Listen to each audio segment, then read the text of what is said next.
గత అసెంబ్లీ ఎన్నికలకు ముందు తమ పార్టీ నేత బిఎల్ సంతోష్ పై కేసీఆర్ ప్రభుత్వం అక్రమ కేసులు పెట్టిందని, కవితను మద్యం కేసు నుంచి తప్పించేందుకే ఆయనపై కేసులు పెట్టారని బీజేపీ రాజ్యసభ సభ్యుడు డాక్టర్ కె లక్ష్మణ్ ఆరోపించారు.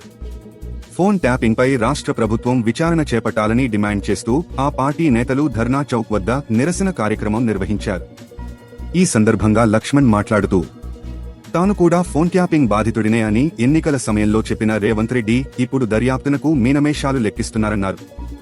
ఎన్నికలకు ముందు కేసీఆర్ అవినీతిపై కూడా రేవంత్ రెడ్డి మాట్లాడారని గుర్తు చేశారు.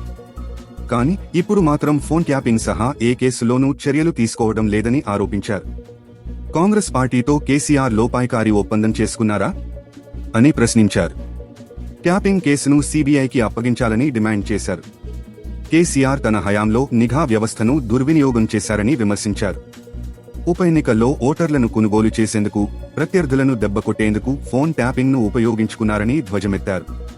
టెలికాం రెగ్యులేటరీ చట్టానికి భిన్నంగా కేంద్రం అనుమతి లేకుండా గత ప్రభుత్వం కుట్ర చేసిందన్నారు. ఫోన్ ట్యాపింగ్ సహా వివిధ అక్రమ కేసుల్లో దోషులకు శిక్ష పడే వరకు బీజేపీ రాజకీయ న్యాయ పోరాటం చేస్తుందన్నారు. తెలంగాణ చరిత్రలో రేవంత్ రెడ్డి చరిత్రహీనుడిగా మిగిలిపోకుండా ఉండాలంటే ఫోన్ ట్యాపింగ్ కేసును సీబీఐకి అప్పగించాలని డిమాండ్ చేశారు. కాళేశ్వరం, ధరణి అవినీతిపై కూడా కాంగ్రెస్ ఇప్పుడు మాట్లాడటం లేదన్నారు.